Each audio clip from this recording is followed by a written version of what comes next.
तो क्लास में टाइम पे आना भाई, ठीक है।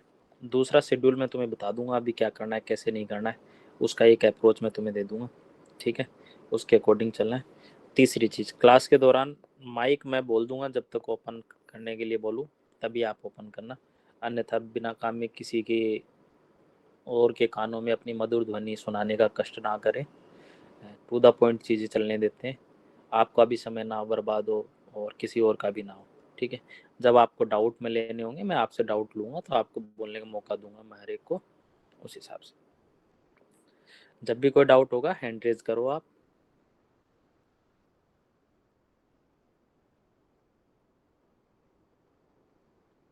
ठीक है, जब भी आपको डाउट हो हैंड रेज करो आराम से। और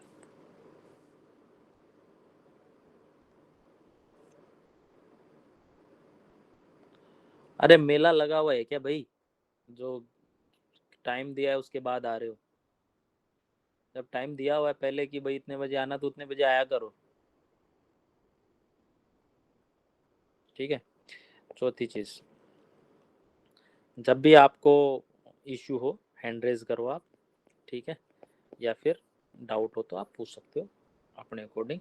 क्लास के बाद वैसे भी डाउट लेते हैं हम लोग, ठीक है। विज़न में किसी ने क्लासेज की है मेरी, तो विज़न में भी सेम ही अप्रोच रहती थी, सेम अप्रोच से ही हम लोग चलेंगे कि जब भी आपको डाउट होगा उसी अप्रोच से हम चलेंगे, नया कुछ भी नहीं करने वाले हैं, ठीक है। जब भी डाउट होगा या तो हैंड रेज कर देना, उसके अकॉर्डिंग हम चीज़ें डाउट डिस्कस कर लेंगे या फिर उसके बाद में कर लेंगे, ठीक है। तो ये तो हो गया बेसिक चीज़। अब 2026 को लेकर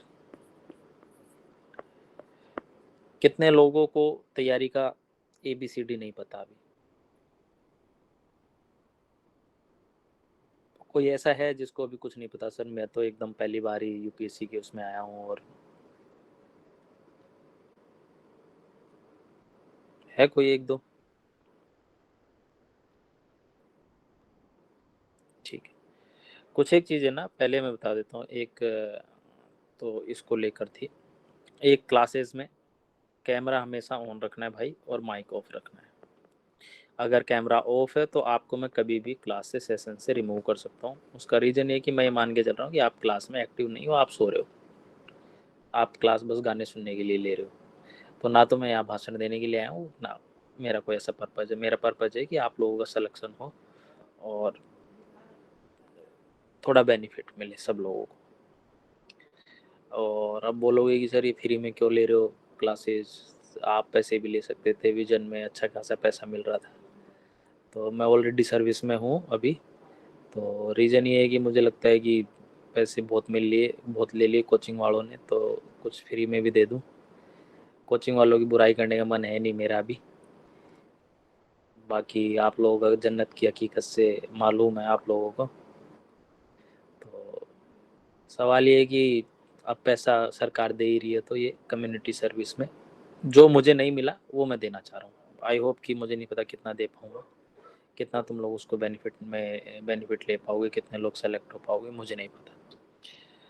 लास्ट ईयर सेलेक्शंस के बारे में कुछ एक टॉपर्स से बीच बीच में मिलाते रहेंगे, काफ़ी लोग सेलेक्ट हो चुके हैं। अब एक टाइम था 2022 23 24 तक जब मैं पढ़ाता था तो बताता था कि 18 सिलेक्शन हुए, 24 सिलेक्शन हुए, 23 सिलेक्शन हुए। अब मेरा वो सब मन भर गया है कि इतने सिलेक्शन हुए वो हो जाते हैं, ठीक है। इतने हुए इतने नहीं, उससे अब फ़र्क नहीं पड़ता है। फ़र्क ये पड़ता है कि तुम जितने आ रहे हो उनमें से कितने सेलेक्ट हो रहे हो। एक टाइम तक शुरू में आदमी नया रहता है तो इतने मेरे सेलेक्ट हो गए, 2018 में इतने हो गए, 2022 में इतने हो गए, 2023 में बैच से इतने स्टूडेंट सेलेक्ट हो गए थे। यूट्यूब पे उसका वीडियो शेयर करो, वो मन भर गया उन सारी चीज़ों से, ठीक है। क्योंकि उसका कोई पैसा तो मिलना है नहीं, ना ही पैसे लेने हैं उनसे, तो मार्केटिंग उतनी नहीं करनी है। टू पॉइंट ज़मीन पे चीज़ें पे बात करते हैं। तो पहली चीज़ मैंने बोला कैमरा ऑन करने की, कितने लोगों ने कैमरा ऑन कर लिया? कोई ऐसा है जो कैमरा ऑफ करके बैठा हुआ है? कैमरा ऑफ मत करना भाई, नहीं तो क्लास में मैं वैसे ही बैठा दूंगा बीच में, या नहीं तो फिर ये लाइन में लगे रहोगे कि एडमिट कर दो क्लास के लिए। तो सब लोग ये चीज़ें नोट डाउन करते रहो ना, कुछ एक चीज़ें। ये लक्ष्य वक्ष्य तो कुछ नहीं है, तो लक्ष्य तो मैं पढ़ाता नहीं हूँ, लक्ष्य बैच पुरानी पीपीटी बनी हुई थी। ठीक है, 2026 प्रीलिम्स की बात करते हैं। कुछ एक डेटा बेसिक जो भी मैं हर एक प्रीलिम्स को स्टार्ट करने से पहले बेसिक ज़रूरी मानता हूँ कि आपने कितने टेस्ट अभी तक लगा लिए। एक लिस्ट बना लो आप, ये ना नोट डाउन करते रहो। आपने कितने टेस्ट लगा लिए, उसमें फुल लेंथ टेस्ट कितने लगाए, जीएस के कितने लगाए, सी सेट के कितने लगाए और सेक्शनल कितने लगाए।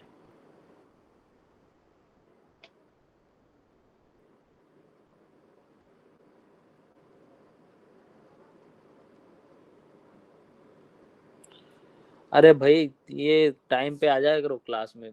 आज पहला दिन है तो क्लास में एंट्री दे रहा हूँ, मैं नहीं दूंगा क्लास में, बाद में घूमते रहोगे।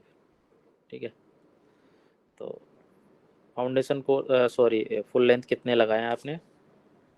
ठीक है, सेक्शनल टेस्ट कितने लगाए हैं, जीएस के कितने, जीएस के सेक्शनल और फुल लेंथ कितने लगाए और सी सेट के कितने लगाए। इसमें भी सेक्शनल और full length अभी तक, अब तक आज कितनी तारीख हो गई, 15/03/2026 को क्या स्टेटस है आपका इस वाले प्रीलिम्स को लेकर। टू द पॉइंट चीजें पे चलते हैं। पहला चीज, यहाँ कोई कोचिंग वोचिंग का प्रचार नहीं हो रहा है कि भाई तुम ये भी पढ़ लेना वो पढ़ लेना, मैं कोचिंग का धंधा नहीं चला रहा हूँ, तो टू द पॉइंट चीजें करते हैं। किसी भी कोचिंग के XYZ जिसके भी लगाए बता देना सीधा। रिवीजन का क्या स्टेटस है। रिवीजन स्टेटस मतलब geography, polity, economy, environment, science and tech, हर एक सब्जेक्ट के रिवीजन का क्या स्टेटस है, आपने कितने रिवीजन कर लिए। ये सारी चीज़ें आप कहाँ लिखोगे, ये एक मैसेज करोगे पर्सनल ग्रुप पे। अभी प्रोसेस में बता देता हूँ। इन ग्रुप पे अपना name, attempt, last year attempt का वैसे भी आएगा, लास्ट ईयर अटेम्प्ट का स्कोर क्या रहा, अगर फर्स्ट है तो फर्स्ट, सेकंड है तो वो। इसमें सी सेट का भी बताना है भाई। ठीक है, इस बार सी सेट और जीएस दोनों का बताना है, 1 2 3। फिर चौथी, टेस्ट कितने दे दिए। पांचवा, रिवीजन का स्टेटस क्या है। ग्रुप पे डालोगे सब लोग अपना अपना। ठीक है। 6, करंट अफेयर का स्टेटस क्या है। करंट नोट डाउन कर रहे हो ना सब लोग।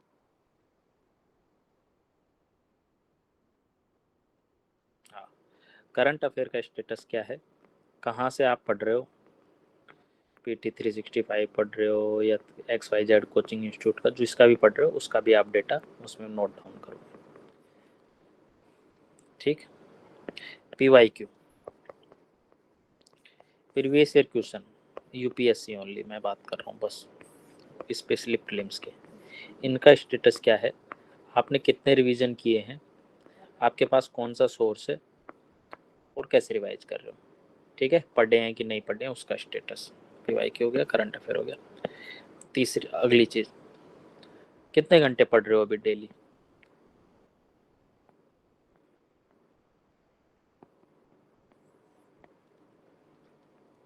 सोनी साहब आप एडमिन में हो ना इस ग्रुप के, तो एक बार ना जो जो क्लास में है ना इनका स्क्रीनशॉट ले लेना, और जो लोग नहीं आए हैं उनको फिर रिमूव कर देना, है ना, क्योंकि उनका कोई मतलब है नहीं बिना काम भीड़ बढ़ाने का। अभी लास्ट में ले लेना एक बार, है ना, स्क्रीनशॉट। हाँ, समझ में आया ये मैं क्या बोला अभी, कि लास्ट ईयर का दूसरा स्कोर मैंने बता ही दिया था यहाँ पे। स्टडी आर, कितने घंटे आप पढ़ रहे हो, ये सारी चीज़। तो लिस्ट अपडेट की सब लोगों ने। तो सुमन बताओ क्या क्या कौन कौन से पॉइंट है, मैंने बताया कि क्या नोट डाउन करके देने हैं आपको। तो कितने टेस्ट दिए हैं।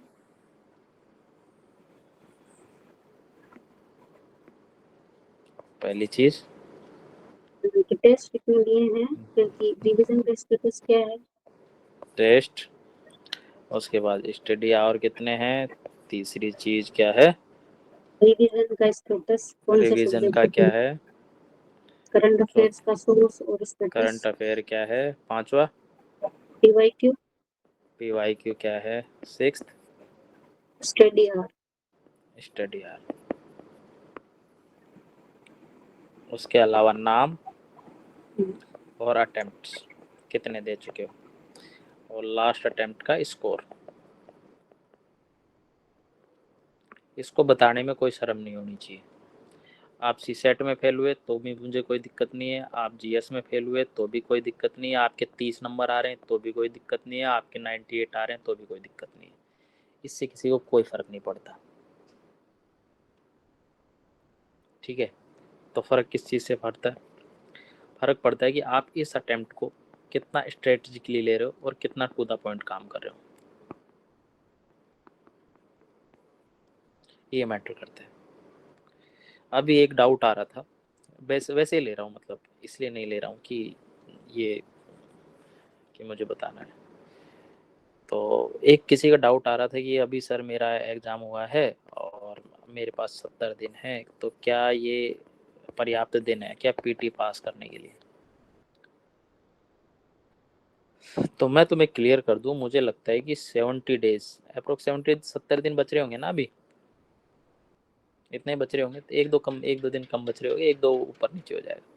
लेकिन मैं तुम्हें ये बता दूं कि 70 दिन ना आदमी के लिए इतने ज़्यादा सफिशियंट है, आदमी 3 बार पीटी पास कर ले।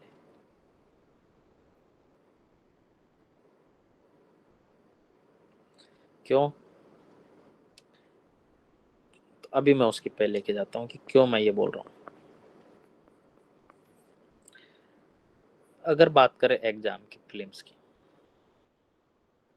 ठीक है, पहले यहाँ पे मैं बाद में लेके जाऊंगा सारी चीज़ें, 70 दिन कैसे करोगे, ये कैसे करोगे, ये सारी चीज़ें मैं डिस्कस करूंगा। लेकिन उससे पहले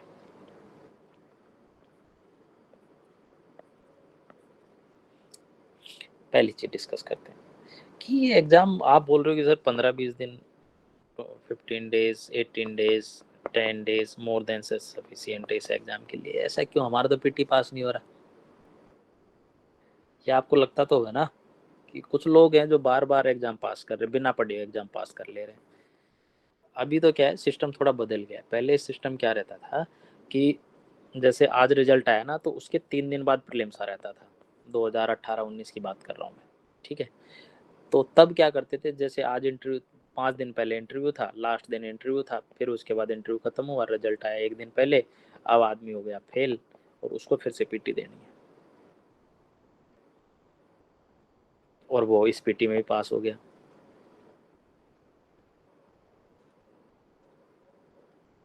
मैंने लिखा है कि मैं 5 टाइम मेंस लिखा हूँ, मुझे पिछले 8 सालों में कभी भी 100 से कम नंबर नहीं आया।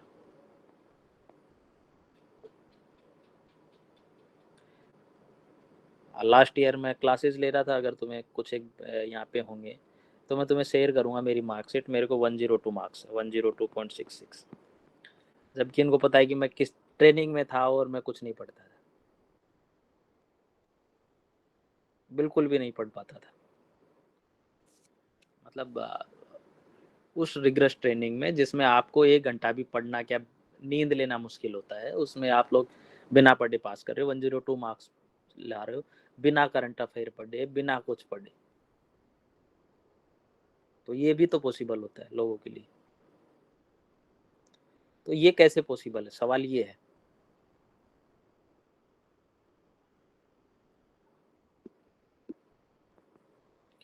तो सवाल ये है कि ये पॉसिबल कैसे है। अब मैं तुम्हें बताता हूँ इसका इलाज। PYQ, basic notes, confidence plus PYQ solving approach. अगर आपके पास ये 4 चीजें हैं,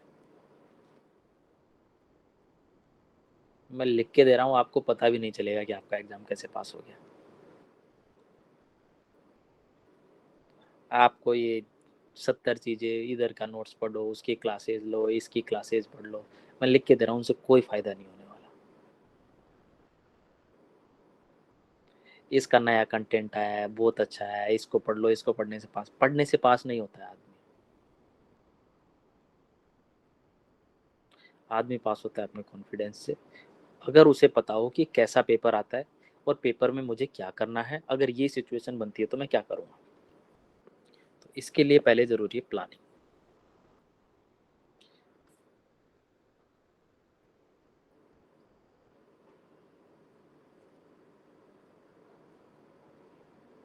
प्लानिंग के बाद दूसरी चीज़ है एग्जीक्यूशन।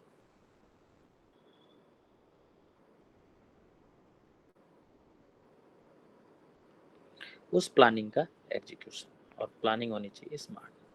ये तो मैं कर दूंगा, लेकिन ये आपको करना पड़ेगा। लास्ट ईयर तक मैं क्या कर रहा था, जो भी क्लासेस ले रहा था, जो मुझे कमियां लगी लास्ट ईयर तक, इस बार कुछ एक चीज़ें कि इस बार नया क्या करेंगे।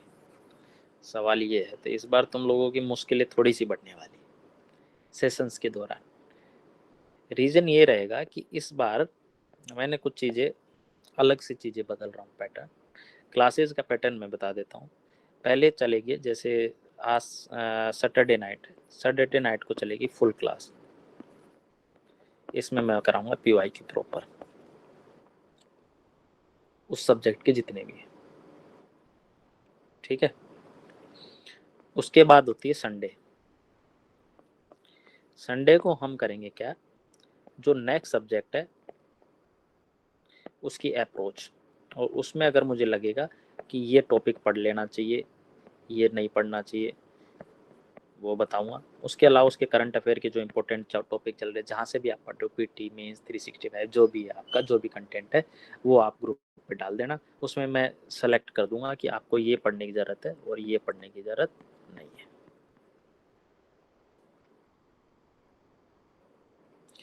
तीसरी चीज़, अगर कुछ टॉपिक जो मुझे लगता है कि ये पढ़ा देने चाहिए, तो वो मैं उस क्लास में कवर करवाऊंगा। उसके बाद, अब जैसे पिछली बार क्या किया था हम लोगों ने, कि पिछली बार हम लोगों ने क्लास जो PYQ थे ना, जैसे 2017 2018 ये लास्ट में लिए थे। इस बार ये पैटर्न हम बदल रहे हैं। एक इनके बीच वेडनेसडे या फ्राइडे मैं पेपर आपके सामने ओपन करके रखूंगा, कोई भी रैंडम ईयर का, 2016 से और 2025 तक, कोई भी ईयर का, 2012-13 भी ले सकता हूँ, कोई ज़रूरी नहीं। उसमें से मैं रैंडम जो क्लास में रहेंगे, जो इस क्लास में आएंगे, उन्हीं को अगली क्लास में अनुमति होगी आने की, मैं पहले बता देता हूँ, क्योंकि बिना काम की क्लास लेने का कोई मतलब नहीं है अगर आप टाइम से नहीं आ रहे हो तो, ठीक है। तो सबसे प्रोडक्टिव क्लास रहेगी ये। जो मैं लॉजिक अप्रोच सिखाऊंगा, जो मैं अप्रोचेस सिखाऊंगा सब्जेक्ट वाइज, उन अप्रोच को आपको अप्लाई करना है लाइव। कैसे होगी अप्लाई, मैं स्क्रीन ऑन रखूंगा, उसमें क्वेश्चन आएगा और आप में उसका क्वेश्चन का आंसर देना है, वो भी लॉजिक के साथ।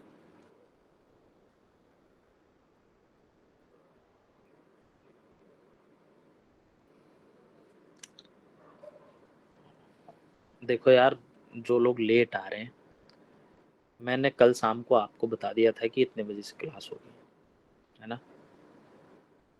मैं रोज रोज आपको नहीं बताऊंगा, ना ही मैं क्लास में एंट्री दूंगा जो मैंने टाइम बता दिया उसके बाद, ठीक है।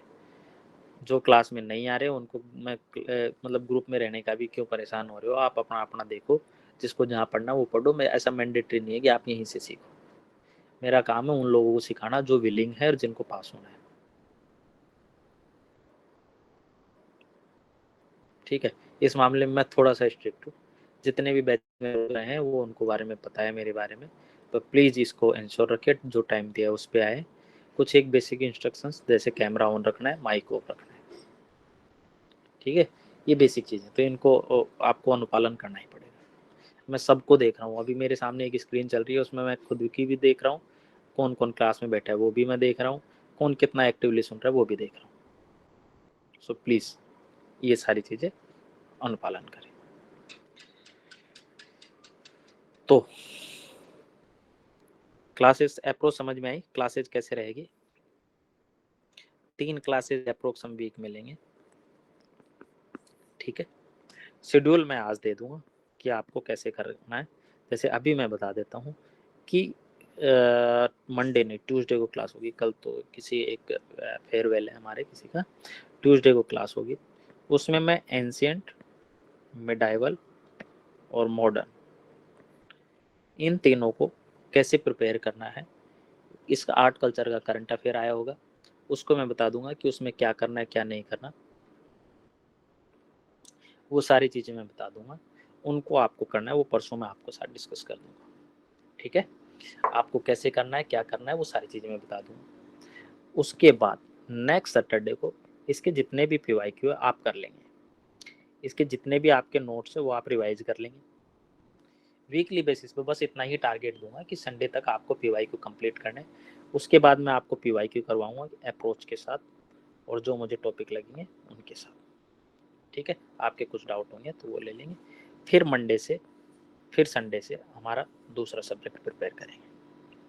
आई होप कि आपको एंशिएंट, मिडाइवल एंड मॉडर्न का टारगेट क्लियर हो गया होगा इस वीक के लिए, मतलब 7 डेज, नेक्स्ट सैटरडे तक के लिए। उसमें भी आपको PYQ करने सारे।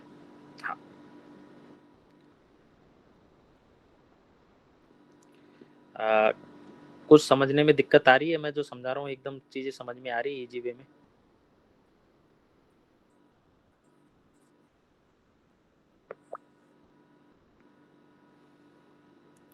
तो अभी तक मैंने बताया क्लासेज कैसे होंगी। सैटरडे को, संडे को, सैटरडे को हम करेंगे, सैटरडे को करेंगे PYQ वाली सीरीज प्लस टॉपिक, और यहाँ पे करेंगे topic plus strategy subject wise.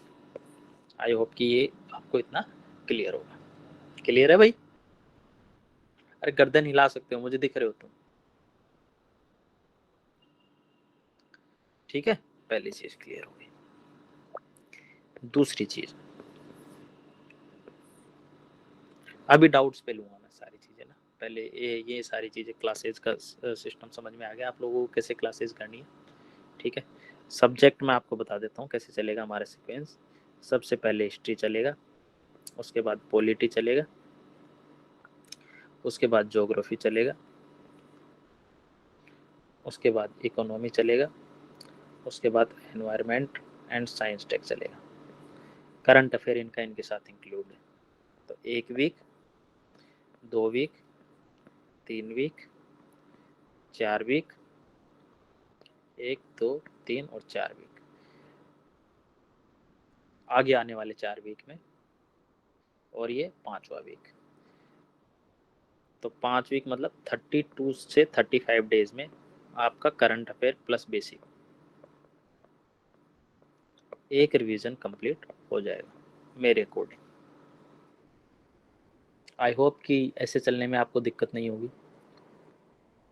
अब आपके साथ एक दिक्कत आ रही होगी, मैं समझ रहा हूँ क्या।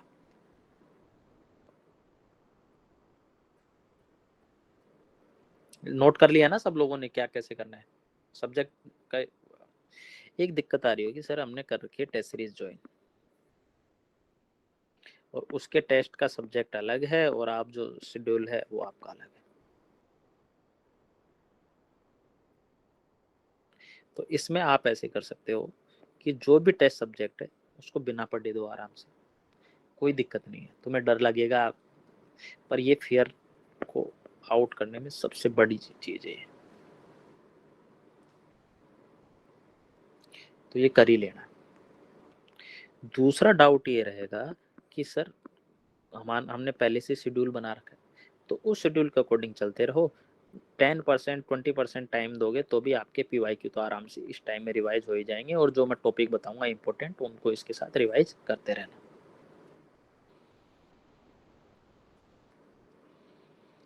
1 मिनट ना।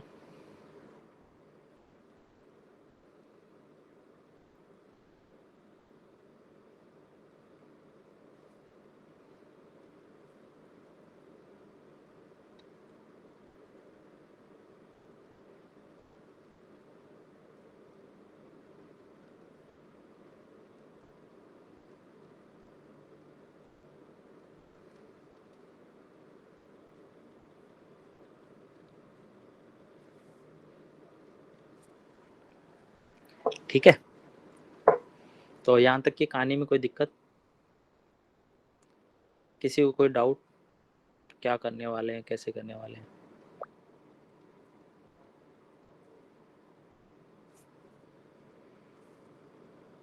पूनम का कैमरा ऑफ है, ऑन है? चलो थोड़ा थोड़ा तो मान रहे हैं लोग बाग।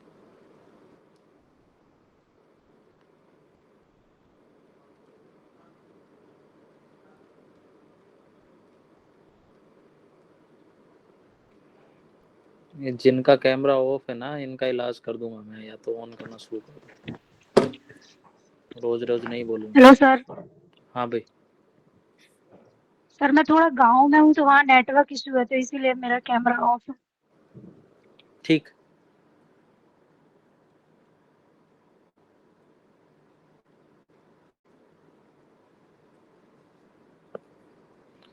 और किसी का कोई डाउट? यहाँ तक बताया उसने, चलो ठीक है।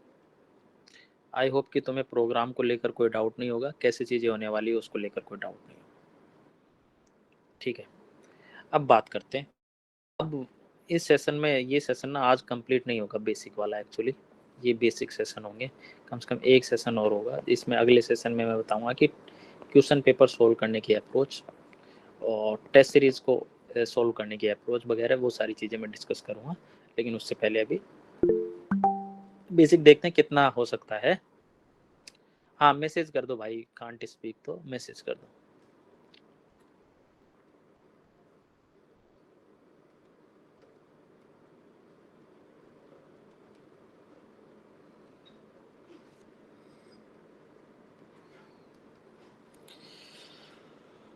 तो अब आपके पास बचते हैं अप्रोक्स 65 टू 70 डेज। कुछ एक डाउट थे आप लोगों के, सी सेट को लेके थे, एक कॉन्फिडेंस को लेकर था, और तुम बाकी बता भी सकते हो अभी अगर आपको और भी कोई डाउट लग रहा है तो फील फ्री टू से। आप क्लास की बात है ना, बेसिक में बता देता हूँ थोड़ा थोड़ा। अप्रोक्स ज़्यादा लंबी क्लास नहीं लेंगे, अप्रोक्स 10-15 मिनट की क्लास और लेंगे अभी। इसमें आज इतना ही रखेंगे ताकि आप लोगों के लिए भी ईजी रहे, और नेक्स्ट क्लास में आई होप कि तुम मेंटली प्रिपेयर रहोगे कि किस तरीके से चीज़ें करनी, किस तरीके से सेशन लेना, तो आपको ईजी वे में चलते रहेंगे। चलो, मेरा प्लान ये है कि अप्रोक्स 30 टू 35 डेज में हमारा R1 कंप्लीट हो जाएगा। मेरा जो टारगेट मैं मान के चल रहा हूँ, R1 में आप लोग बेसिक सब्जेक्ट कंप्लीट करेंगे, उसके बाद PYQ करेंगे, और उसके बाद करंट अफेयर प्रिपेयर करेंगे। अभी ये सिस्टम ऐसा चलेगा, मैं एकदम अभी जो सिस्टम चल रहा है ना, ऐसे बॉक्सेज में चल रहा है, ऐसे ऐसे हिस्ट्री, पॉलिटी, ज्योग्राफी, इकोनॉमी। अभी आपको लग रहा है फर्स्ट राउंड में, सेकेंड राउंड में ना इनको हम मिक्स कर देंगे। और जिनका अभी पीछे चल रहा है, जिनको अपना अलग शेड्यूल चल रहा है, तो ट्राई करना है कि यहाँ तक आने से पहले नेक्स्ट 5 वीक में, अभी बताऊंगा भाई, टेस्ट में बताऊंगा, अभी आ रहा हूँ, टेस्ट पे आ रहा हूँ, थोड़ा सा डाउट लूँगा। नेक्स्ट 30 टू 35 डेज में ये रिवीजन आपका कंप्लीट होना चाहिए, अगले से आपका सीक्वेंस कैसे भी हो, लेकिन PYQ तो करके आने भाई क्लास में, वो तो मैं पूछूँ। और बीच बीच में जो टेस्ट लेंगे पूरा ईयर का, उसको सोल्व करेंगे बैठ के एक साथ। तो उसमें मैं किसी से भी रैंडम कोई भी किसी से भी सवाल पूछूंगा, उसके बाद में उसका सॉल्यूशन दूंगा, और उसने गलत बता दिया तो फिर बेइज्जती तो मैं बहुत करता हूँ। पुरानी क्लासेज में आप करवा चुके हो, बहुत सारे लोग करवा चुके हैं, लेकिन उसका फायदा भी मिला है कि पास भी हो जाते हैं। ठीक है, तो ट्राई करना। उसके बाद हम लोग ट्राई करेंगे कि 15 से 20 दिन का, 15 से 20 दिन का हमारा R2 होगा। R2 को और R3 को हम ऐसे कन्वर्ट करेंगे कि इसमें कुछ एक सब्जेक्ट, जैसे ज्योग्राफी, ज्योग्राफी में बहुत सारे टॉपिक ऐसे हैं जो हाई यील्डिंग नहीं है। ठीक है, तो उनको हम क्या करेंगे, कुछ एक टॉपिक्स को R2 में रिवाइज कर लेंगे, R3 में उनको नहीं करेंगे, वो मैं आगे बताने वाला हूँ कैसे करेंगे। ठीक है, तो इसको इंटरमिक्स सा करेंगे, लेकिन ये मान के चलो कि दूसरा रिवीजन ये है और तीसरा रिवीजन ये है। अभी हमारे पास 3 रिवीजन के लिए मोर देन सफिशिएंट टाइम है, आराम से हम कर सकते हैं। चलिए, अब बात करते हैं नेक्स्ट 70 दिन की स्ट्रेटजी की लेकर। ये मैंने टाइम थोड़ा सा आपको बता दिया कि किस तरीके से आपका प्लान करना है, ठीक है। बेसिक चीजें मैंने तो आपको कुछ एक चीजें और बता दी। अब आप मुझे ये बताओ एनसीईआरटी को लेकर क्या हाल है, कॉमन सेंस का क्या रोल है, एक मार्क्स को लेकर आप लोगों को इश्यू रहा होगा, एक साइंटिफिक रीडिंग क्या होता है। तो एन सोर्स को लेकर मैं आप लोगों को क्लियर कर दूं कुछ एक चीजें। जैसे आप लोगों का जो भी बेसिक सोर्स है, जहां से भी आप पढ़ रहे हो उसी को रखना है, उसमें कोई चेंज नहीं करना है किसी भी उसमें टॉपिक में। चेंज बस मैं थोड़ा सा इतना करवाऊंगा कि एनसीईआरटी के जो बॉक्स बने हुए हैं और जो चित्र बने हुए हैं एटलीस्ट उनसे आप गो थ्रू होगे, भले से वर्ड एक भी नहीं पढ़ोगे, बीच में जो लिखा होता है ना वो भले से एक भी नहीं पढ़ोगे, स्पेशली हिस्ट्री का 11th और 12th की जो न्यू एनसीईआरटी है 3, एंशिएंट, मिडाइवल, स्पेशली ये दोनों, इसमें मैं ये ओनली ओरिजिनल सोर्स, कोई किसी ने बना रखी है वो कुछ नहीं, उसका सोर्स लेके आप उसके जितने भी बॉक्स बने हुए हैं, जितने भी पिक्चर आ रखी है उसमें, उन सबको आप एक बार देखोगे और उनको एक बार अपनी नज़रों से देखोगे और बार बार उसी, एक दो बार उसी को रिवाइज करना है उसको बार बार, उसमें कोई दिक्कत नहीं। पहली चीज मैं ये क्यों बोल रहा हूँ, जब क्लासेज होंगी, जब मैं एंशिएंट मिडाइवल वाली क्लास लूंगा कल परसों में, तो आपको मैं बताऊंगा कि किस तरीके से चीजें वहां से आपको लगेगा कि ये बॉक्स की चीज ये डायरेक्ट क्वेश्चन में आ रखी है यूपीएससी वाले। जैसे जैसे सब्जेक्ट में आगे जाते जाएंगे मैं आपको बताता जाऊंगा इसमें ये करना है, इसमें ये करना है, इसमें ये करना है, इसमें ये हाई हेल्डिंग है, ये सेकेंड हाई हेल्डिंग, उसके अकॉर्डिंग चलती है। दूसरी चीज कॉमन सेंस, भाई इसको तो लेके चलना सबसे ज्यादा जरूरी है। मेरी पूरी क्लासेज इसके आसपास चलेगी, ठीक है, और यही आपको सेलेक्ट करवाएगा, इसके अलावा आपको कोई सेलेक्ट नहीं करवाने वाला। तीसरी चीज, कुछ लोगों के नंबर नहीं आ रहे, अभी जैसे एक आदमी का डाउट था कि सर मेरे नंबर नहीं आ रहे और मेरा कॉन्फिडेंस डाउन हो जाता है। तो मैं तुम्हें एक चीज बता दूं कि यूपी, बहुत सारे लोग ऐसे हैं जो एक भी टेस्ट नहीं देते कोचिंग वाला, है ना, और वो फिर भी वो यूपीएससी पास कर रहे हैं। अभी मैंने मेरा एग्जांपल दिया था पिछले साल वाला, और मैं एक साल का बता रहा हूँ, बहुत सारे लोगों का एग्जाम्पल कितने सालों के पता नहीं। तो क्यों, क्योंकि उनको एक तो कॉमन सेंस पता चल गया और दूसरा उनको अप्रोच पता चल गई। ये गेम नहीं है, ये गेम क्यों नहीं है मैं तुम्हें बताता हूँ। Sorry sir, sir please repeat कर देंगे एक बार, हमारे मेरे यहाँ लाइट चली गई थी और ठीक मैं, हाँ प्लीज, ठीक ठीक। Thank you sir. तो एनसीईआरटी को कहाँ से करना है रिपीट? शायद 5 मिनट पहले से भी सर। चलो ठीक, मैं बता देता हूँ, थोड़ा समराइज कर देता हूँ ना। हाँ हाँ हाँ, ठीक है सर, थैंक यू। एनसीईआरटी को लेकर मैं बोल रहा था कि एनसीईआरटी अगर आपने नहीं पढ़ी है तो एनसीईआरटी एटलीस्ट ट्राई करो कि जितने भी कलर बॉक्सेज हैं, कई बार रिवीजन रिपीट करने का फायदा पता है क्या होता है, क्योंकि मैं एक दो चीज़ नहीं बता देता हूँ पुरानी वाली से, तो सुन लेना भाई, ऐसे मत सोचना कि रिपीट कर रहे हैं, क्योंकि मेरी स्क्रिप्ट तो तैयार होती नहीं, वो कोचिंग वाला मास्टर वो मैं नहीं हूँ जो नोट डाउन लिखा हुआ है। पहले क्या होता था कि विजन में जब था, तो अभी मैं तुम्हें बताऊंगा ना मेरी क्लास लेने का तरीका, बहुत सारे लोग नए होंगे तो कहानी ज़्यादा चलेगी आसपास की और उसके बाद काम की चीज़ें ज़्यादा चलेगी, तो और वो कहानियाँ नुकसान नहीं करेगी, फायदा ही करेगी। तो विजन में जब क्लास लेता था तो मैं पीपीटी जो आते थे वो तो मैंने कभी पढ़ाई नहीं, उसके दूसरी चीज़ें पढ़ाता था। तो अभी भी वही चल रहा है, पीपीटी मिलती नहीं तो पीपीटी के डायरेक्ट ये ऐसे खाली खाली बना के ले आता हूँ। तो मुझे भी नहीं पता, कुछ नई चीज़ बता दूंगा तो सुनते रहना सब लोग, है ना। कई बार ऐसा लगे कि सर रिपीट हो रहा है तो रिलैक्स हो जाते हैं, मत होना थोड़ा। तो हम बात कर रहे थे एनसीईआरटी। एनसीईआरटी मेंस में क्यों पढ़ना जरूरी है और पीटी में क्यों पढ़ना जरूरी है, थोड़ा डिटेल में ले लेते हैं। जब रिपीट कर ही रहे तो ऐसा नहीं लगे ना कि मोनोटोनस हो गया। मेंस में क्या होता है कि यूपीएससी में जो कॉपी इवेल्युएटर है वो क्या करते हैं कि एनसीईआरटी भवन देखा है आप लोगों ने, एनसीईआरटी के प्रोफेसर होते हैं, और मैक्सिमम जो यूपीएससी हायर करता है वो एनसीईआरटी के प्रोफेसर को इवेल्युएटर एज हायर करता है।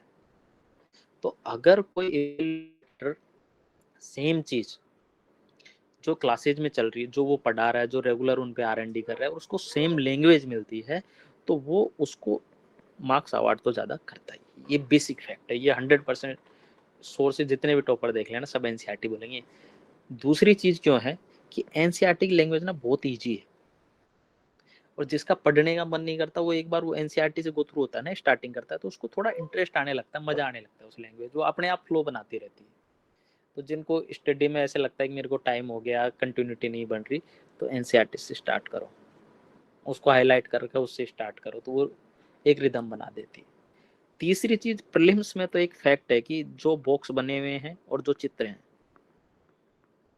अगर आपने वो भी कर लिए तो ज्योग्राफी, आप एक कोरियोलिस वाला क्वेश्चन देखना 2024 का है, उसमें एक बॉक्स में बना हुआ है कोरियोलिस, ऐसे कैसे उसने लाइन छाप दी, अरोरा ओरियलिस बोरियलिस ऐसे कैसे बॉक्स में बना वो डाल दिया उसने, ये फणम वाला बॉक्स में बना वो वैसे डाल दिया उसने।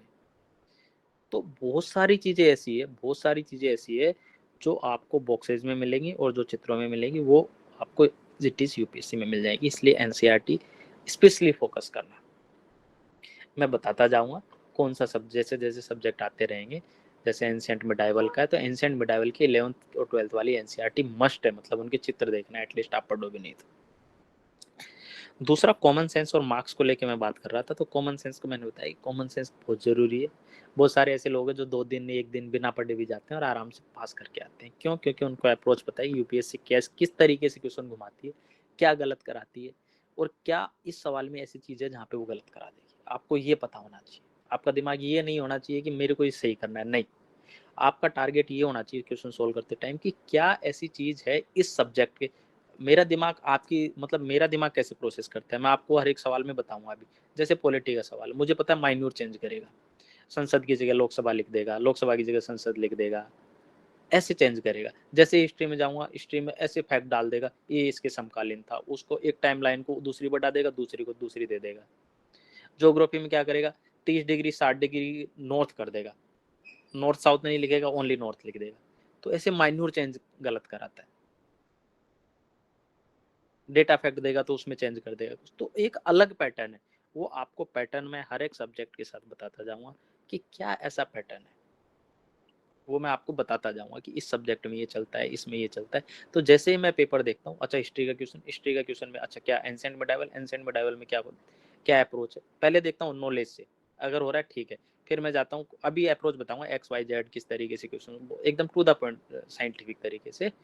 जिन लोगों ने पहले क्लास दे रखी रिवाइज करते रहना भाई, तो मुझे पता है तुम लोग अगर अच्छे से यूज कर रहे होते तो यहाँ नहीं बैठे होते, सेलेक्ट हो चुके होते। अब ये मत बोलना कि सर इस बार मेंस की क्लास नहीं ली थी आपने सही से, ठीक है। दूसरा मार्क्स को लेकर,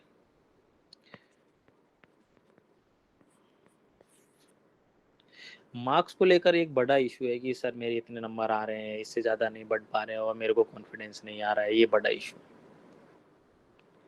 तो मैं तुम्हें बार बार बोल रहा हूँ, नंबरों के पीछे मत भागो। वो कौन सी है कि कामयाबी के पीछे मत भागो, क्या क्या क्या डायलॉग है वो, कोई बताएगा मुझे? ये जवानी है दीवानी का डायलॉग है सर। क्या है? अरे वो तो मुझे ये बताओ डायलॉग क्या है। अच्छा 3 इडियट्स का है। हाँ। डायलॉग क्या है मुझे ये बताओ।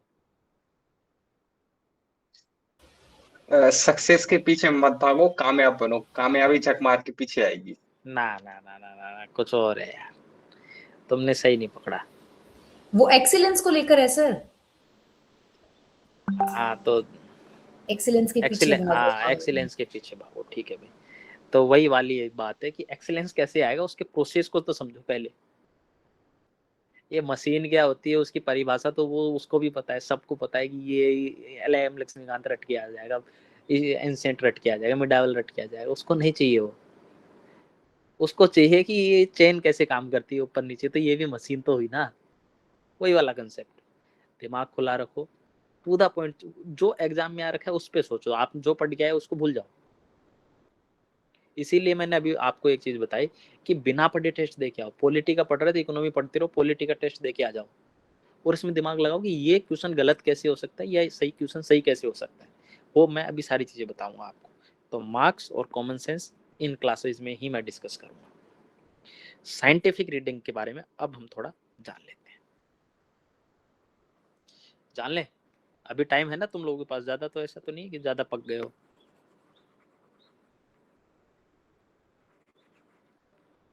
है टाइम?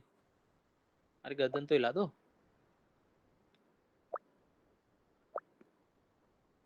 आई होप कि तुम्हारे पास होगा उतना टाइम, पर मेरी बैटरी डिस हो गई है तो मैं थोड़ी देर फोन चार्ज लगा रहा हूँ।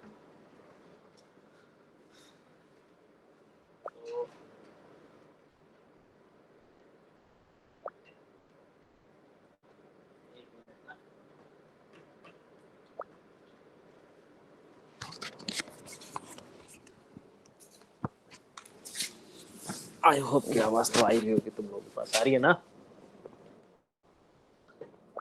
ये कैमरा ऑफ करने को नहीं बोला नितिन, मैंने खुद ने कैमरा ऑफ किया, इसका रीजन है, और मैं देख रहा हूँ सबको।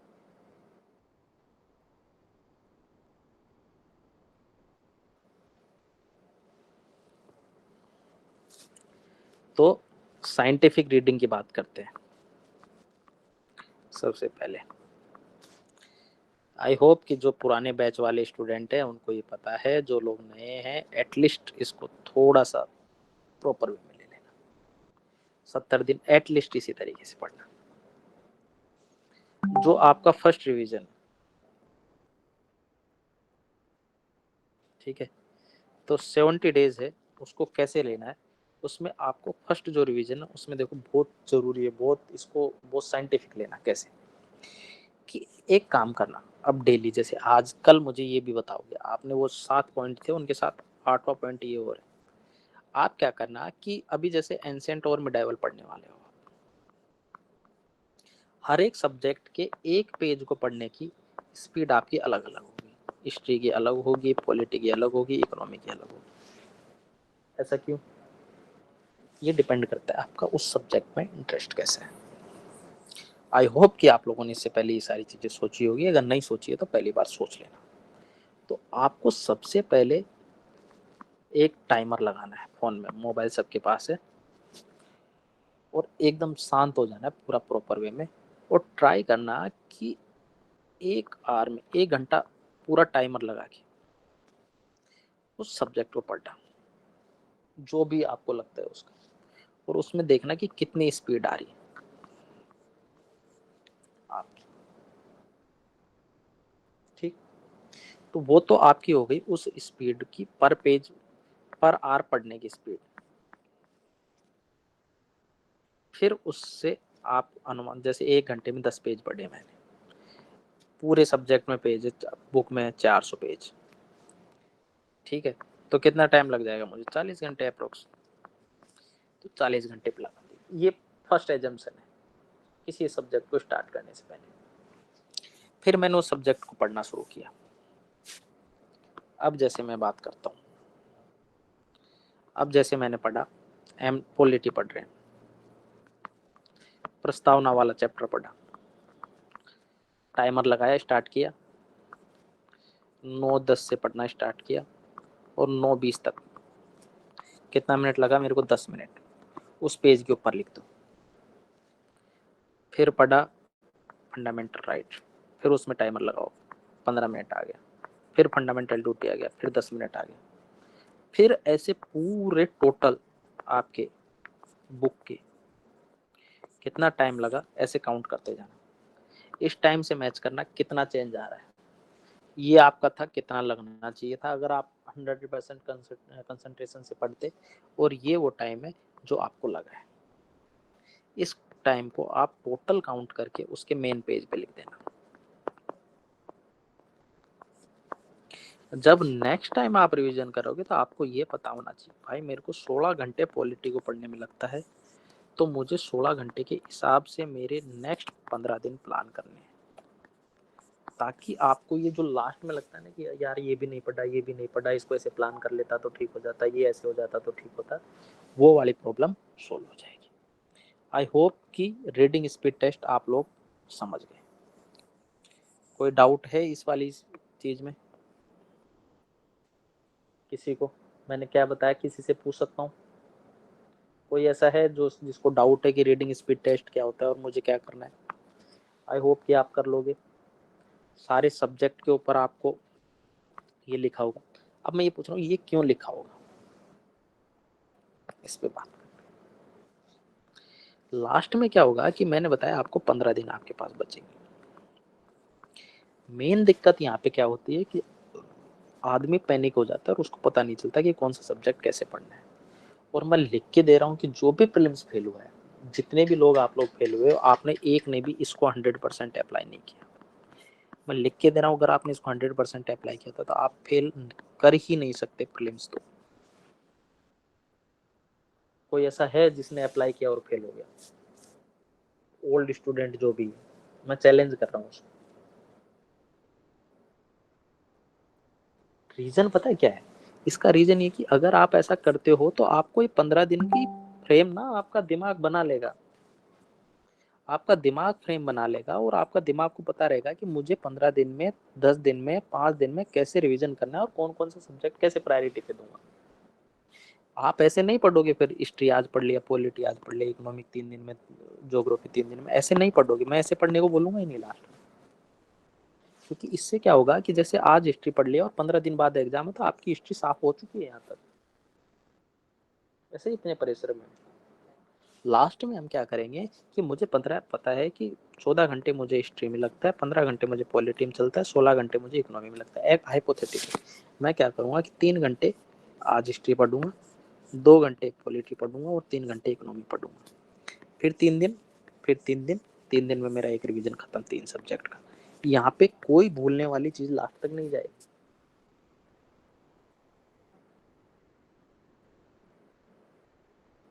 B scientific.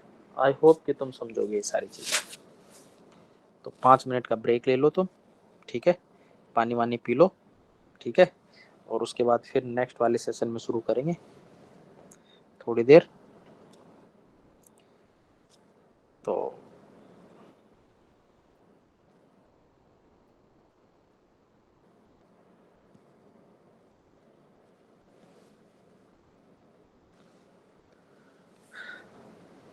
यहाँ से स्टार्ट करेंगे।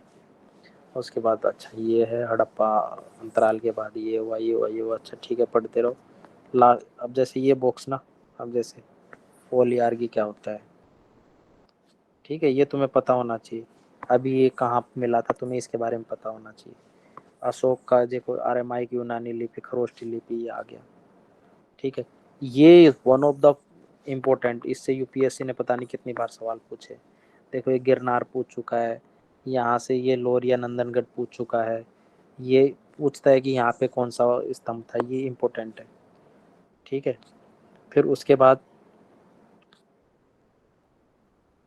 सेनगुट्ट वन की वन यात्रा, ये तुम्हें पता होना चाहिए, ये मेंस का क्वेश्चन था, ठीक है? गुजरात की सुदर्शन झील, ये मेरे हिसाब से यूपीएससी पीवाईक्यू में कहीं ना कहीं पूछेगा वो। नहीं, ये धान की रोपाई पुरानी एनसीईआरटी में सातवाहनों ने शुरू की थी। तो तुम्हें ये पता होना चाहिए कि किस तरीके से, जैसे अग्रहार क्या होता है, यूपीएससी ने पूछा हुआ। ये पीवाईक्यू देखोगे ना तो तुम्हें मिल जाएगा ये बॉक्सेस में, इसलिए बोल रहा हूँ, ठीक है? फिर ये क्या हो गया, तीसरे से हड़प्पा कहाँ कहाँ फैली गई थी जहाँ कोई नगर नहीं थे। उसके बाद ये वाला यूपीएससी पूछ चुका है, पेरिप्लेन ऑफ एरिथ्रेंसी, ठीक है? तो ये वो सारी चीजें हैं जो यूपीएससी पूछ चुका है। अब जैसे देखो ये ब्राह्मी लिपि के बारे में किसने पढ़ा, यहाँ पे जेम्स प्रिंसेप के बारे में एक बॉक्स बना रखा होगा ना। ये देखो ये पूरा का पूरा यूपीएससी ने लाइन चेक दी थी, ये किसने लिखा था, जेम्स प्रिंसेप के बारे में भी इसने लिखा हुआ होगा। और ये वाली चीजें, ठीक है? उसके बाद तुम्हारा ये मान लो खत्म हो गया, यहाँ पे खत्म हो गया, ठीक है? अब टाइम हो गया 10:03। मैं हाइपोथेटिकल बता रहा हूँ, ऐसे कोई पढ़ता थोड़ी है। 10:03 सॉरी 10:12 हो गए, 10:13 हो गया मान लो। तो 5 मिनट इस सब्जेक्ट को लिखे। फिर इसके स्टार्टिंग में जाओ इंडेक्स में,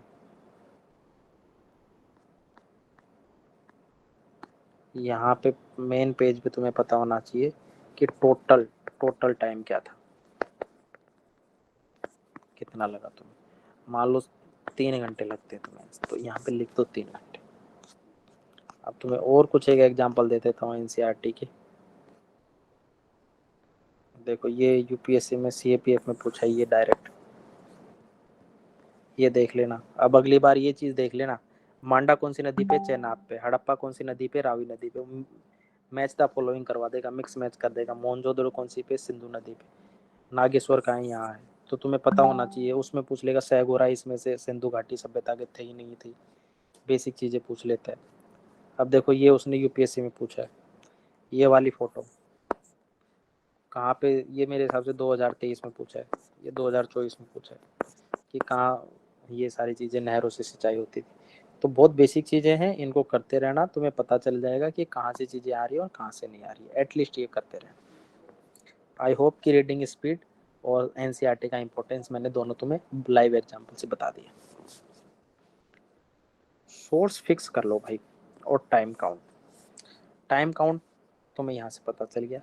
सोर्सेज में हर क्लास बाय क्लास बताता रहूंगा, ठीक है। कौन सी क्लासेज है, ठीक है। क्लासेज का टाइम क्या है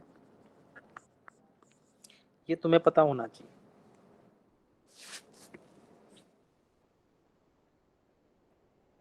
क्या बता रहा हूँ,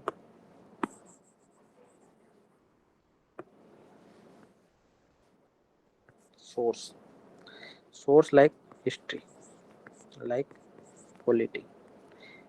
हिस्ट्री का क्या पढ़ रहे हो तुम्हें पहले ही पता होना चाहिए। एग्जाम के एक दिन पहले कोई बोलेगा कि इस किताब से ये पढ़ लेना, तो भाई अपना क्लास चेंज मत करो। उसी जो आपने पढ़ा है ना, उसी क्लास में जुड़े रहो कि मैंने जो पढ़ा है मैं इसी को पढ़ूंगा और बार बार रिवीजन इसी को करूंगा बस। और तुम्हें उसका टाइम पता होना चाहिए। दूसरा, टाइम काउंट, कि तुम कितने टाइम में तुम पढ़ सकते हो उस सब्जेक्ट को, तुम्हें ये भी पता होना चाहिए। अभी टाइम ब्लॉक स्ट्रेटजी कैसे काम करती है वो मैंने तुम्हें बताया था ना, कि अभी हिस्ट्री, पॉलिटी, ज्योग्राफी, लास्ट के रिवीजन, सेकंड रिवीजन 3 घंटे 2 घंटे 3 घंटे। अब ऐसे क्या करेंगे, 3 दिन का ऐसे बना देंगे, 3 सब्जेक्ट पैरेलल लेके चलते रहेंगे। 3 सब्जेक्ट खत्म हो गए, फिर 3 सब्जेक्ट ले लेंगे, फिर 3 सब्जेक्ट ऐसे खत्म हो गए 2 दिन में, रिवीजन खत्म 5 दिन। मे भी 7 दिन लगे, मे भी 8 दिन लगे, पर तुम्हें ये पता होना चाहिए। अब बात करते हैं सब्जेक्ट के टॉपिक की प्रायोरिटीज की। अब देखो, एक तो होता है कोचिंग वाला धंधा, एक होता है पीवाईक्यू वाला धंधा, और एक होता है स्मार्ट स्टडी। मैं यकीन करता हूँ इन दोनों वाले में, इससे तो मेरा कब का यकीन उठ चुका है, ठीक है। तो मैं आपको ये भी नहीं बोलूंगा इसकी कोचिंग की टेस्ट सीरीज कर लो, इसकी मत कर लो, मेरे को कोई फर्क नहीं पड़ता, जिसका करना है करो आप। कोचिंग की टेस्ट मैं बता दूंगा, वैसे मुझे मतलब है आपकी स्पीड से और एक्यूरेसी से, और जो आपने सीखा है उसको अप्लाई करने से। इसके अलावा उसका मेरे लिए कोई इंपॉर्टेंस नहीं है ना। आपकी स्कोर का आपको 10 नंबर आ रहे हैं मेरी तरफ से, तब भी आप, मैं लिख के दे सकता हूँ जिसको भी 10 नंबर आए वो 100% पीटी पास कर सकता है, और जिसको 120 आए वो 100% पीटी फेल कर सकता है। This is not about the marks, ये डिपेंड करता है उस दिन आपने कैसा प्रदर्शन किया है। तो जैसे ही आप पढ़ोगे तो आप पीवाईक्यू के अकॉर्डिंग हर एक सब्जेक्ट में मैं आपको टॉपिक्स की प्रायोरिटी करवा दूंगा। 1 नंबर, 2 नंबर और 3 नंबर, ए बी सी ऐसे भी कर सकते हैं। 1 नंबर 2 नंबर 3 नंबर ये भी कर सकते हैं, डिपेंड करता है कि आपको किस तरीके से उस सब्जेक्ट को प्रिपेयर करवाना है। कैमरा ऑन कर लो भाई सब लोग।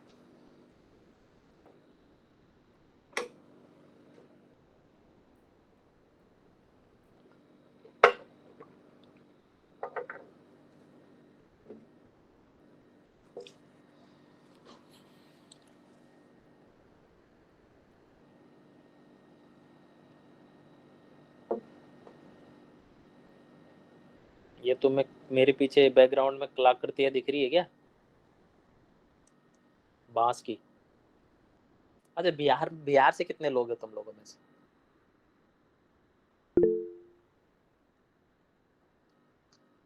अररिया से तो नहीं है?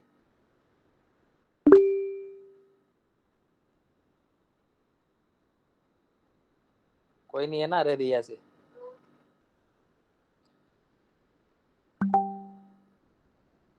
मेरी फोटो तो आ रही है यार, दूसरी फोटो लगा रखी है मैंने, देखो ये।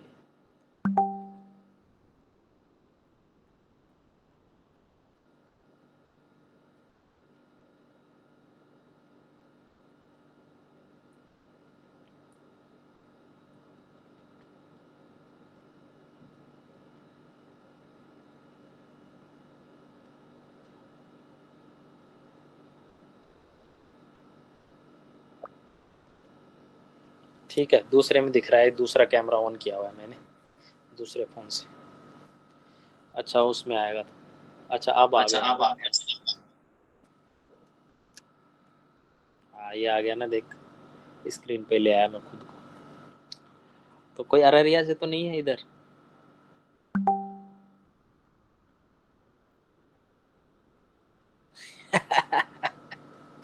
अरे मैं अररिया में पोस्टेड हूँ यार। तो अररिया इस देश का one of the under developed, जैसे नहीं होता लीस्ट डेवलप्ड डिस्ट्रिक्ट में अगर कोई लिस्ट है तो वो अररिया की है। ऊपर से फणीश्वर नाथ रेणु ने ना एक वो लिखी है, मेला अंचल पड़ती परी कथा, सब पूर्णिया पे लिखी है। और पूर्णिया का भी सबसे जो अंडर डेवलप्ड है वो है यहाँ पे कौन, अररिया। तो इसमें कालिदास, बावनदास, रमजू की जो माँ थी, कौन कौन थे, सारे कैरेक्टर मैं रोज देख लेता हूँ भाई। तो मैंने बिहार को इतनी गाली दी थी, गालियां मतलब इन द सेंस मेरे दोस्तों का मजाक उड़ाता रहता था कि इसको बिहार का डर मिल गया था। अरे यार जीवन बर्बाद है तेरा। तो सबसे पहला मजा मैं ही ले रहा हूँ, तो अच्छा है, बिहार बुरा नहीं है। मेरी सोच ठीक कर दी बिहार ने आके, बिहार में आते मेरी सोच ठीक हो गई। बिहार बहुत अच्छा स्टेट है। चलो भाई थोड़ी स्क्रीन बड़ी कर देते हैं तुम लोगों के लिए, बिहार की बात आएगी। हाँ तो प्रायोरिटी करो ए बी सी। ठीक है, कोई बोलना चाह रहा था कि मेरे अलावा? हाँ बोलो।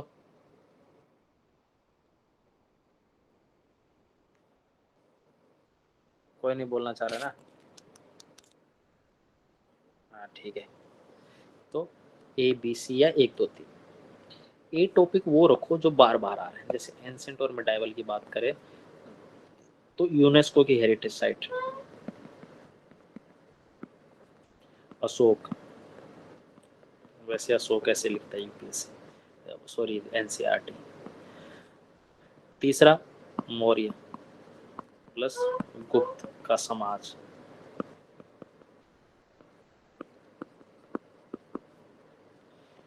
ये वो टॉपिक है जो हाई यील्डिंग है, बार बार आ रहे हैं। अलका और अनुपमा दोनों या तो क्लास से चले जाओ, कैमरा ऑन कर लो। स्क्रीन पे आ रहे हो मेरे सबसे सामने और कैमरा ऑफ है तुम्हारा। सर मैं खाना खा रही हूँ।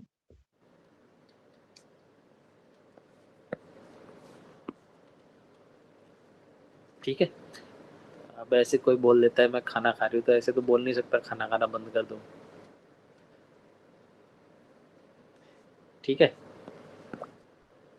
तो ये चीज आप ध्यान रखोगे। चौथी चीज क्या है,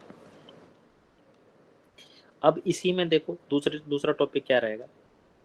जैसे और टॉपिक देख लो, कोई भी मान लो आ गया क्या, दिल्ली सल्तनत, उसमें टाइम लाइन दी हुई है, वो आपकी प्रायोरिटी नहीं है, उसको थर्ड पे डाल दो। आपको बस पता होना चाहिए कि ये रहे थे खत्म जो इम्पोर्टेंट है। तो प्रायोरिटी आपको ये पता होनी चाहिए इस सब्जेक्ट में ये है, ये नहीं है और ये है। कैसे पता चलेगा? PYQ से।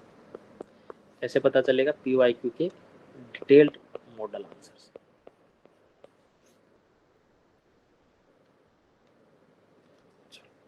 तो यहाँ तक की कहानी हम यहाँ ख़त्म कर रहे हैं। अब रिवीजन, अच्छा रिवीजन को भी ले लेते हैं ना। रिवीजन का मैंने तुम्हें बता दिया कि प्रोग्राम के अकॉर्डिंग चल लो तुम लोग। ठीक है, 30 to 35 डेज में एक रिवीजन कर लो। उसके बाद आप लोग अपना, अगर नहीं कर रहे हो अपने तरीके से कर रहे हो तो भी वहाँ तक जाके ख़त्म कर लेना।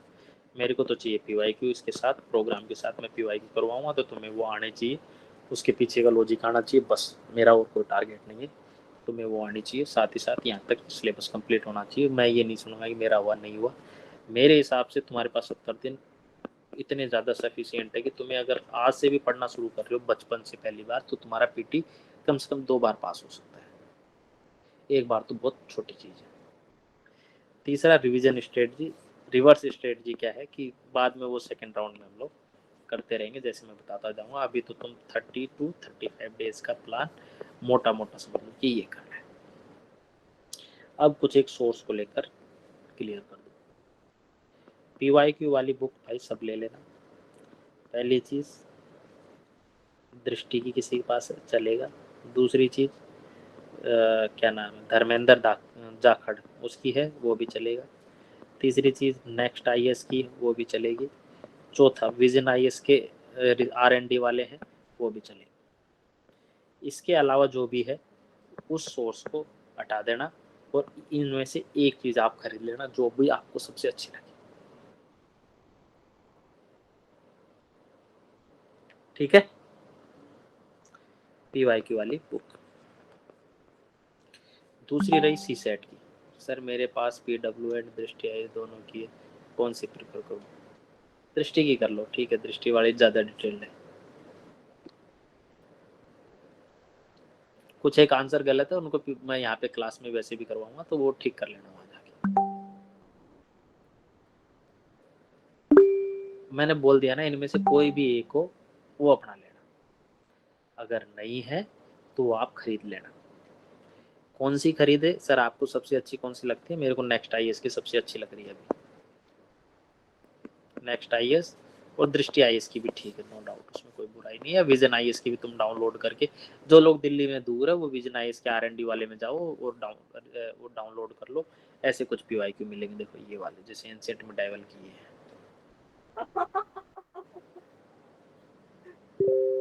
ये कौन हंस रहा है इतने जोर से?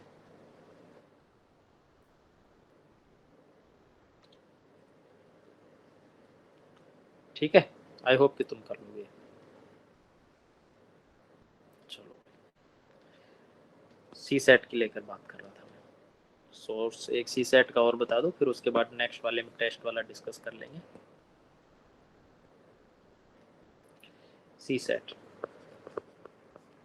CSAT ना एक दिनेश कौशिक की एक बुक आती है, ठीक है। मुझे नहीं पता वो मिलती है कि नहीं मिलती है, अगर नहीं मिलती है तो ले लेना, वो टू द पॉइंट है। उस बुक को ले लेना, उसमें सारे PYQ दिए हुए हैं और उसी के अकॉर्डिंग कर लेना। वो PYQ की ही बुक है, उसमें थोड़े टॉपिक और बाकी PYQ है, तो मोर देन सफिशिएंट है। RC हम कुछ एक क्लास में करेंगे और बाकी एक काम करना, आप प्रैक्टिस करना खुद, वो मैं क्लास में करवाता रहूँगा। उसके एक अलग से एक वीक में एक सेशन ट्राई करेंगे कि CSAT का भी हम लोग ले, क्योंकि CSAT में मुझे लग रहा है पिछली बार GS में लोगों के 100 नंबर आए, कितने तो 8-10 लोग ऐसे जिनके 100+ नंबर आए, ऊपर से GS वाले में फिर CSAT वाले में निपटे पड़े, रायता फैला हुआ। दृष्टि की CSAT की बुक मत लेना भाई, दृष्टि की CSAT की बुक रद्दी है। धर्मेंद्र जाखड़ की भी मुझे नहीं लगी अच्छी, मेरे हिसाब से तो धर्मेंद्र जाखड़ की मैंने CSAT की देखी नहीं है। उसने अगर PYQ दिए हुए हैं टॉपिक वाइज तो ठीक है, नहीं तो दिनेश कौशिक की बुक ले लेना, मार्केट में मिल जाएगी।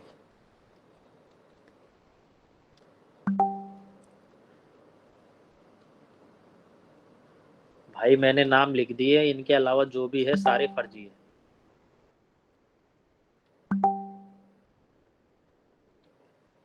तो धर्मेंद्र सर की नहीं है तो दिनेश कौशिक की ले लेना। दृष्टि की CSAT की नहीं लेनी है यार, मैं लिख देता हूँ फिर से यहाँ। GS की बुक किस किस की ले सकते हो आपके, मैं बता रहा हूँ, प्रायोरिटी वाइज लिख देता हूँ। नेक्स्ट IAS,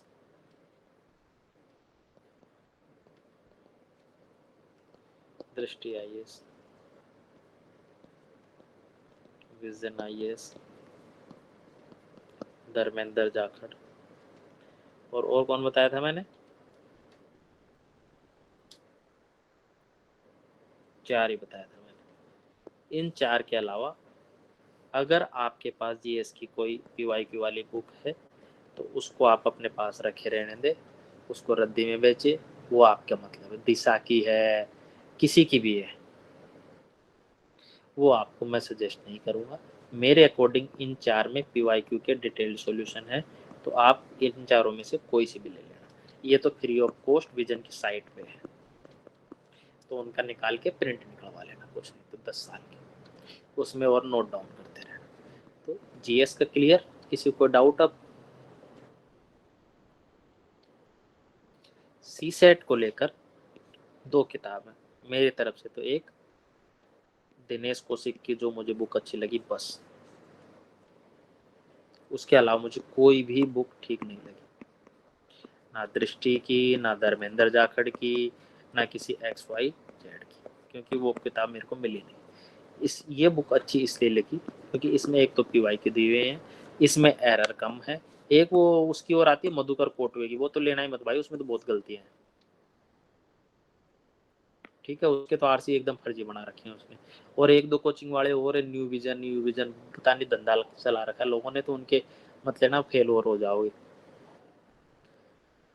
ठीक है, तो मैं तो एक दिनेश कौशिक की बुक को ही यहाँ पे सजेस्ट करूंगा, इसके अलावा आपकी मर्जी है। दिशा की मैं कोई बुक सजेस्ट नहीं कर रहा। जब मैं पीवाईक्यू कराऊंगा तो तुम्हें पता चल जाएगा कि हम पीवाईक्यू क्यों करते हैं। पीवाईक्यू इसलिए नहीं करने कि आपको आंसर सही करना है, पीवाईक्यू इसलिए सही करने हैं कि उसका एक लाइन दी हुई है और उसका उसने एक्सप्लेनेशन दिया हुआ है कि नहीं, और उस एक्सप्लेनेशन का डिटेल सॉल्यूशन है कि नहीं।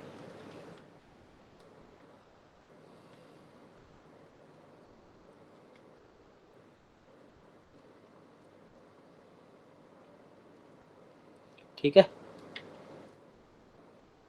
आई होप कि अभी तक इसमें से कोई डाउट नहीं होंगे। नेक्स्ट सेशन हम यहाँ से शुरू करेंगे, कितने टेस्ट लगाने चाहिए, कितने करने चाहिए, टेस्ट लगाने की अप्रोच क्या हो, और वो सारी चीज़ें।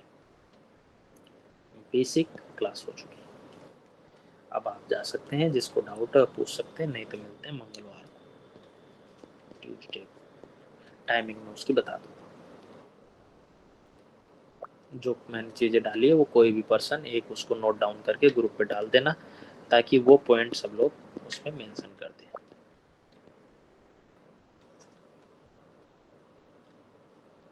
ठीक है, अपना नाम और लिखना जरूर मत भूलना भाई उसमें नाम, क्योंकि हमें नाम नहीं पता मैक्सिमम लोगों को।